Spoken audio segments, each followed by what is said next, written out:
Hello, my name is Muhammad Galang Arya and my student number is 88. Exchange rates A. The Bretton Woods Agreement of 1944 established fixed exchange rate, defined in terms of gold and the US dollar. Between 1944 and 1971, many currencies were pegged against the US dollar. Their parities with the US dollar were fixed. In this period, a US dollar was a promissory note issued by the United States Treasurer. If anybody requests it, the Treasurer had to exchange the note for 1/35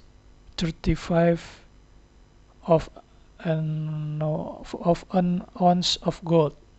Under the system, overvalued or undervalued currencies could only be adjusted with the agreement of the International Monetary Fund. Such adjustments are called devaluation and revaluation. The Bretton Woods system of gold convertibility and pegging against the dollar was abandoned in 1971 because following inflation, the Federal Reserve did not have enough gold to guarantee the American currency. B. Gold convertibility was replaced by a system of floating exchange rate. Today, the US dollar, the unofficial world currency, is merely a piece of paper on which is written in "God we trust, God not gold." A freely or clean floating exchange rate is determined purely by supply and demand. Theoretically, in the absence of speculation, exchange rates should reflect purchase power parity, the cost of a given selection of goods and services in the different countries. Proponents of floating exchange rate, such as Milton Friedman, argued that currencies would automatically establish stable exchange rate which would reflect economic realities more precisely than calculation by central bank officials. Yet, they underestimate the impact of speculation and the fact the companies and investors frequently follow short-term money market trends even if these are contrary to their our long-term interests. C. In the late in the late 100 in the late 1970 and early 1980, the American, British, and other governments deregulate their financial system and abolish all exchange control. Residents in these countries are not able to exchange any amount of their currency for any other convertible currency. This has led to the current situation in which 95% of the world currency transactions are unrelated to transactions in goods but are purely speculative.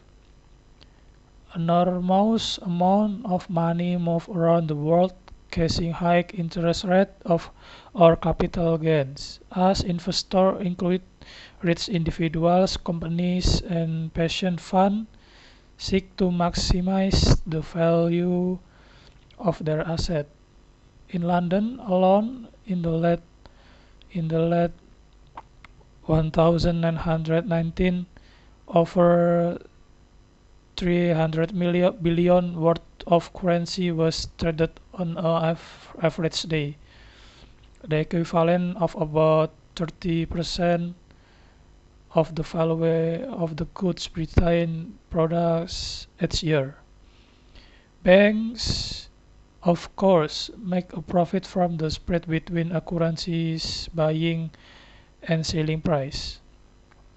D. Few governments, however, leave exchange rates wholly at the mercy of market force. Most of them attempt to influence the level of their currency when necessary. Managed or dirty floating exchange rates are more common than freely floating ones. For example, in 1118, most Western Europe governments joined the EMS, European Monetary System, which established parities between member currencies. Rate mechanism or ERM. If the rate diverged by more than plus or minus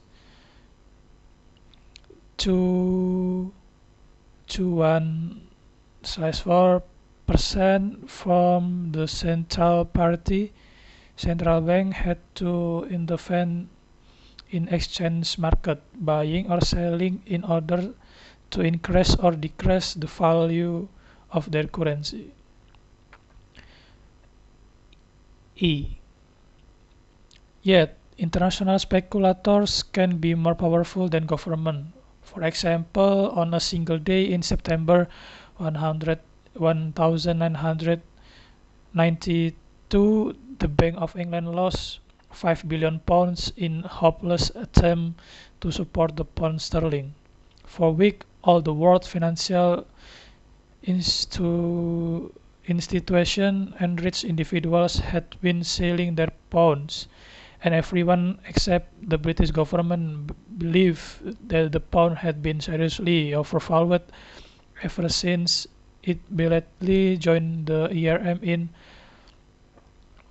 1919, when the British Central Bank ran out of reserve and could no longer buy pound. The currency was withdrawn from the ERM and allowed to float, instantly losing about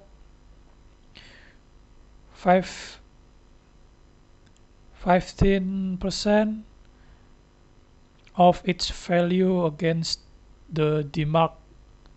The next year, speculators attacked 5 other Europe currencies, and the Europe monetary system was suspended.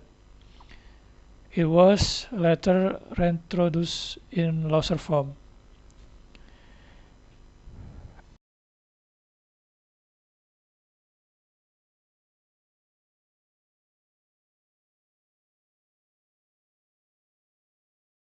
It is possible to some extent to hedge against currency fluctuation by way of future contracts. Forward planning is difficult when the price of raw material bought from abroad or the price of your product in export market can rise or fall by 15%